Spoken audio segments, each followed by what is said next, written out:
It is time for Political Breakfast. We're live today and looking at Georgia Governor Brian Kemp's budget proposal.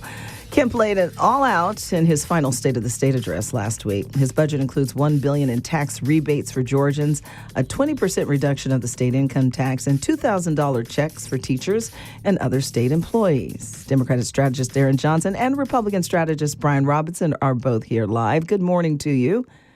Good morning. Good morning. Good morning. Let me ask, is this ambitious or not so ambitious? Tharon, let's start with you. Well, I think it's a legacy play for the governor.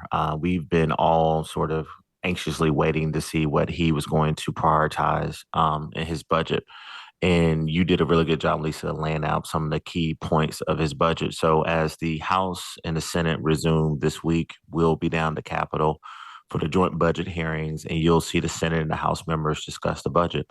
But the one or two things that I want to highlight that I was personally glad to see is that the governor put $50 million in his budget to deal with this unhoused citizens, homelessness issues that we not only have in our region, but we have in our state.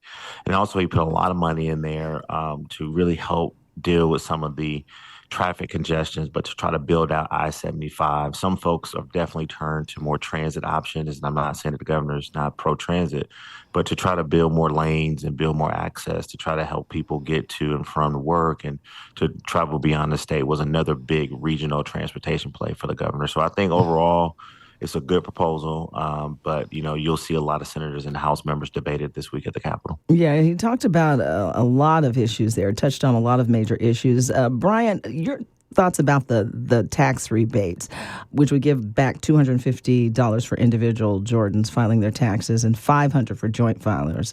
Will that really help Georgians in the long run? Well, this is something that Georgians almost see as an entitlement these days. We've gotten it for numerous years in a row now.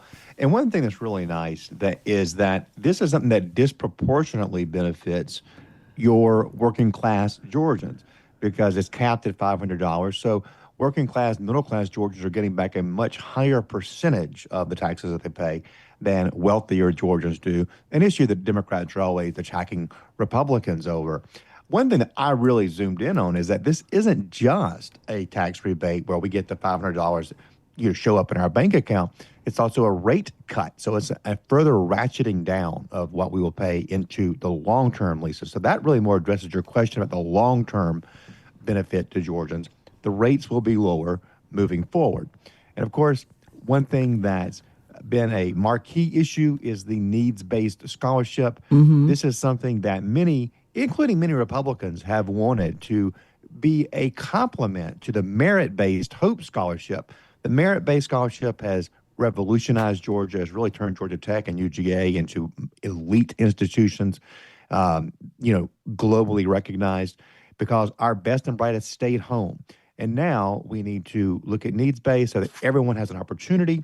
And we also need to make sure that those kids who need needs-based aid can stay there. Many of them drop out after a year or two because of problems at home, because of money needs, because of all of the problems that low-income families face. We've got to figure out how we help them stay. Otherwise, the investment is wasted. Yeah, a healthy budget set aside there, $325 million for a new needs-based scholarship. There are no mention of Medicaid expansion. Is that surprising to you? No, it's not surprising at all. I mean, Governor Kemp has pretty much made it clear the last 8 years that he doesn't believe that expansion of Medicaid, full expansion of Medicaid in the state is the right answer. A lot of us did not expect for him to say anything on that. But I do believe that the political will is there. I truly believe, Lisa, that if you were to put a full Medicaid expansion bill on the Senate floor, House floor, with the right sponsors of the bill, I really do think it can pass. And I think there are a lot of Republicans that agree with me. But the one thing that I did not see, Lisa, and I mentioned this last week on our show, is that we still have a $85 million budget shortfall with our foster care and child care, services. People have written letters. People are talking about that this is a crisis. And so I'm not saying that the governor is not going to do anything about it. I think there are some plans and talks in place, But these are some of our most vulnerable children in the state who need the money more than a lot of other children across the state. So I'm waiting to see if there's going to be any talks about dealing with the $85 million budget shortfall that we're seeing around foster care adoptions and defects. Brian, expound there. Did the governor miss some critical areas? Did he miss anything? Well, I do think on that issue, and that is the big one where people are looking for answers. This week, as Tharon mentioned, is budget week. So the House and Senate budget leaders are meeting in committee, talking to agency heads. You can bet you're going to hear about this. You're going to hear alarm. You're going to hear a plan emerge. I did think that this was a missed opportunity in the State of the State address by the governor. And it was a very comprehensive, highly praised, well-received speech. But if there was anything that was missing, it was that issue when it does, as Tharon correctly says, involve so many very vulnerable children that have the political support of both sides of the aisle. We want to do everything we can for these kids.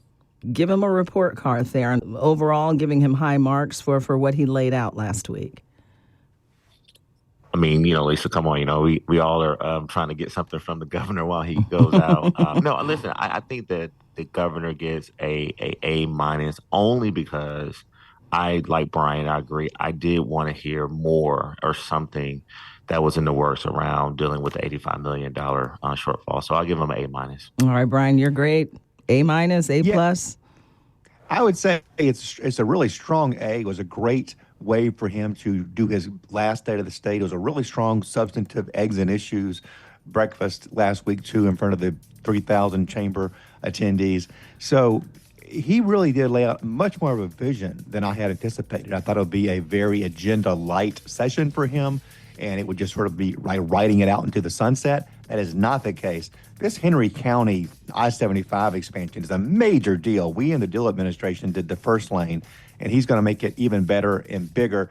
And anybody coming from South or Middle Georgia back to Atlanta on a Sunday evening knows this is desperately needed. All right. Brian Robinson, Tharon Johnson, as always, thank you so much for your insight. This is only the beginning of the legislative session, so plenty to talk about moving forward. Thanks for checking in this morning. Have a good day. Stay warm. Amplifying Atlanta, this is listener-funded WABE.